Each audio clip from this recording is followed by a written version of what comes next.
What's up guys, it's Mr. Fantastic here, and today we're going to talk about Samsung's upcoming flagship phone, which is the S11.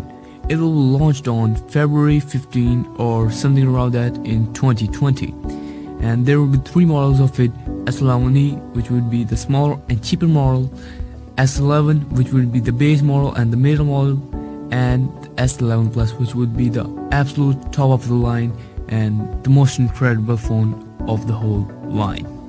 Talking about the design of it, there will be a massive hole punch display on the front and a massive camera bump on the back, which would we talk about later in the video. It will be a sleek and ridiculously awesome phone. The design of it is not bad but not good either. Some people like it, some people don't. Either way, Ice Universe says that the design would be a lot better as the camera module in the leak is a bit messy. Talking about the specs of it, it's gonna rock 12 gigs of RAM and up to 1 terabyte of ROM, and micro SD card slot would still be available. It would pack the latest and greatest Snapdragon 865 or Exynos 990 depending on which region you are in.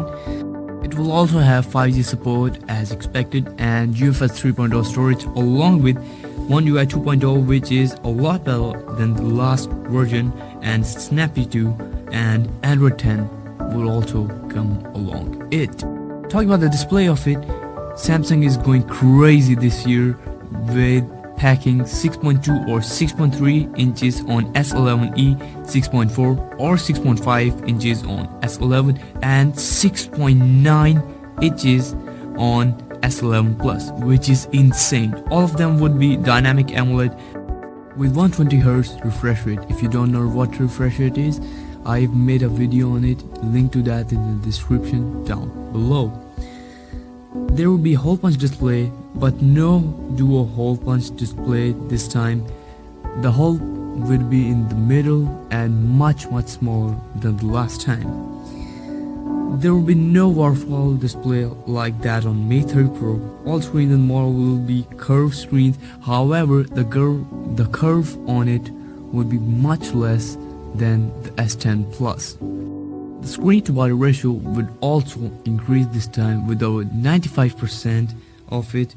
However, the display would be 20:9 aspect ratio, meaning that it would be comfortable to hold, taller and much more comfortable to hold, and a bit thinner. And also there will be an ultrasonic fingerprint scanner as expected, but it would be much faster and snappier and more secure than last year. Speaking of battery of it, Samsung's gonna need a big battery this time because they are using 120Hz refresh rate. There will be 4000 mAh battery on S11e, 4300 to 4500 mAh on S11, and 5000 mAh battery on S11 Plus, meaning that you won't have any issue regarding the battery, and there will be 45 watt or 25 watt fast charger support. Speaking of cameras of it, on S11e would have 3 cameras on it, and on S11 we would have 4 cameras, and on S11 Plus we're gonna have up to 5 cameras and about 2 sensors more, which would improve photography. We're gonna get 108 megapixel camera. Yes, you heard that right, 108 megapixel camera pictures.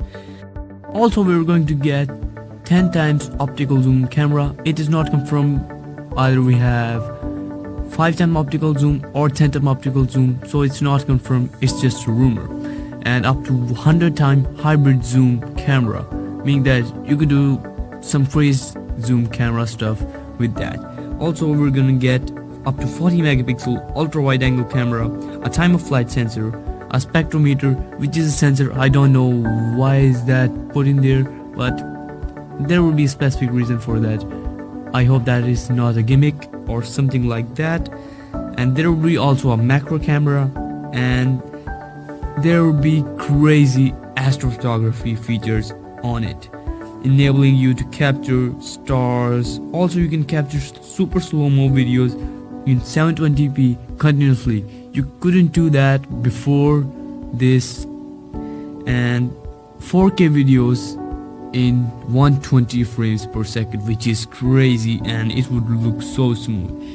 Plus 8K 30 frames per second video recording, which is insane.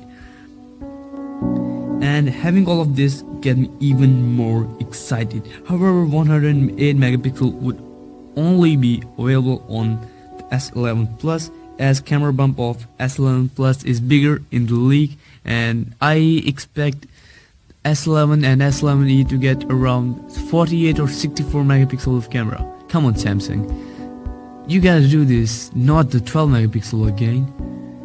Speaking of pricing of it, S11e would cost around $108.50 to $900. S11 would cost $900 to $1,000, and S11 Plus would cost around $1,000 to up to $1,200, and expensive but worth it.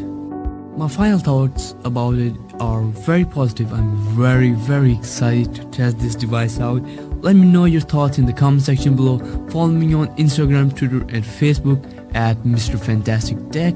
I've got so much leaked and rumored stuff on there, and also subscribe to my channel. It really means a lot to me, and it just motivates me to make more of these videos. Also give this video a big thumbs up, and we'll see you guys in the next one. What's up guys, it's Mr. Fantastic here, and today we're going to talk about Samsung upcoming